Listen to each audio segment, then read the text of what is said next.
Imagine an orange on a tree. Now let's pretend the seeds of that orange are special because they can somehow see all the other oranges on the tree, but they can't see through the peel of all these oranges, which means they can't actually see the seeds inside these oranges, just the oranges themselves. Now, naturally, our seeds will start to believe that they're the only seeds in existence because they've never seen any other seeds. And if enough time goes by, those seeds will start to imagine that maybe if they could only find another orange that looks exactly like their orange, if it's the exact same size and with the exact same length of the vine connecting them to the tree so that they're the perfect distance from the branch itself, then maybe, just maybe, that orange that's so similar to their orange would also have seeds. And then they'll start to think that if such an orange exists, maybe on this far side of the tree, then the seeds of that orange would be so different to them. Because that faraway orange is growing under different conditions, different circumstances and influences, and it's developing randomly far away from them. I mean, you can't really blame them, can you? It's an easy mistake to make. But you and I both know that although the seeds are not fully aware of this, all of the oranges all around them all have seeds. They're all the perfect distance from their branch, and they're all more similar than they think, because they're all part of the same tree. You can see where I'm going with this. When we think of life on different planets, we think of randomly evolved organisms that are totally different from us.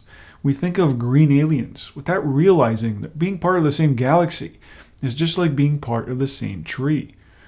And all the other galaxies will be exactly the same also. So the next time you're looking up at the night sky, don't be like the orange seeds. Don't think that we somehow get to be alive in the other spheres. Don't.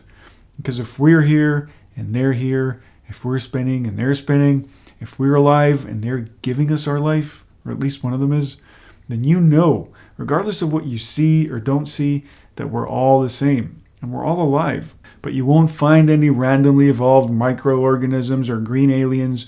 What you'll find are actual people, animals, and vegetation. Everything we have here plus so much more. And don't let the fact that we're unable to see or detect them trick you into thinking they're not there.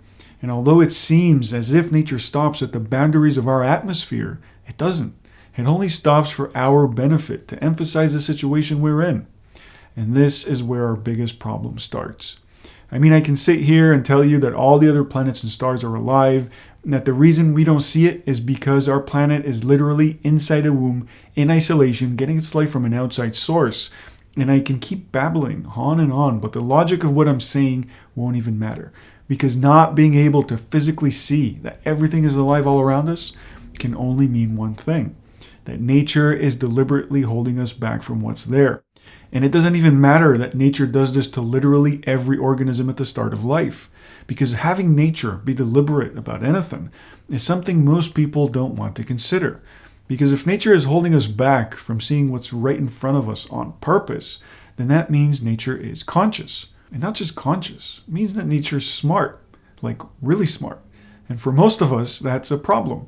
Because if nature is smart, then that means nature could easily communicate with us. Like actually speak to us in a way we understand. But that isn't really happening, is it? So we slowly but surely become convinced that nature isn't smart at all. In fact, the underlying theme of the last, say, 150 years is all about how we're the smart ones, and nature is just this brainless thing that evolved randomly over millions of years. And what was the only thing that needed to happen for us to believe this? Silence. All nature had to do was be quiet for us to confuse silence with no consciousness. And before you know it, we fill the vacuum with the most obvious candidates, ourselves.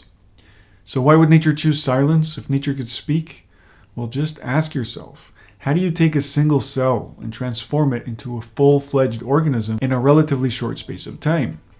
Pressure, isolation, and yes, silence.